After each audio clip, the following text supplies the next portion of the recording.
Brought to you by NBC bearing, भारताची पहिली bearing उत्पादक।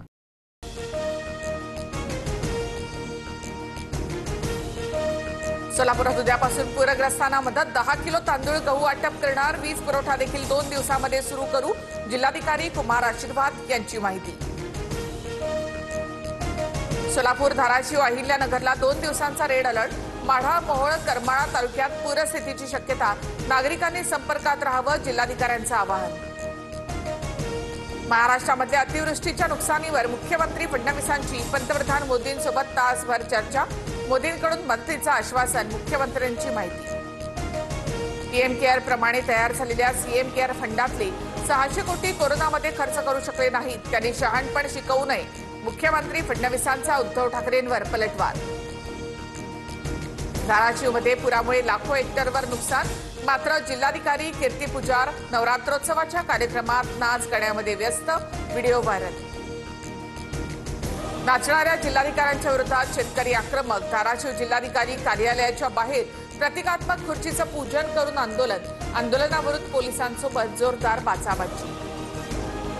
धाराशिवमध्ये विदारक परिस्थिती, सर्वांनी याचं भान ठेवावं, जिल्हाधिकारी असंवेदनशील वागले, कारवाई झालीच पाहिजे, ठाकरेंच्या शिवसेनेचे खासदार ओमराजे निंबाळकर यांची माहिती।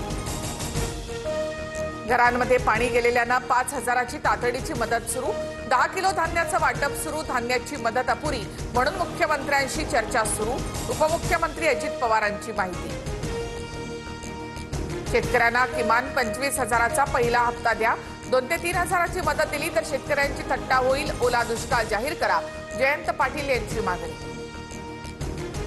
अमरावतीमध्ये काँग्रेससह शेतकऱ्यांच्या कर्जमाफीसाठी मोर्चा, आंदोलकांकडून भाजप प्रदेश अध्यक्ष रवींद्र चव्हाणांचा ताफा अडवण्याचा प्रयत्न, अनिल बोंडेंच्या वाहनावर देखील सोयाबीन पिकलं।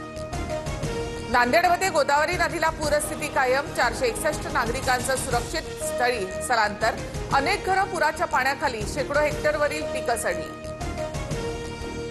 परिस्थितीमुळे महाराष्ट्र लोकसेवा आयोगाच्या परीक्षा पुढे ढकलल्या, 28 सप्टेंबर ऐवजी 9 नोव्हेंबरला MPSCच्या परीक्षा होणार। रस्त्याचं काम मार्च पर्यंत पूर्ण करा, अन्यथा निलंबित करेल, ठाण्याच्या जिल्हा नियोजन बैठकीत उपमुख्यमंत्री एकनाथ शिंदे यांचा अधिकार।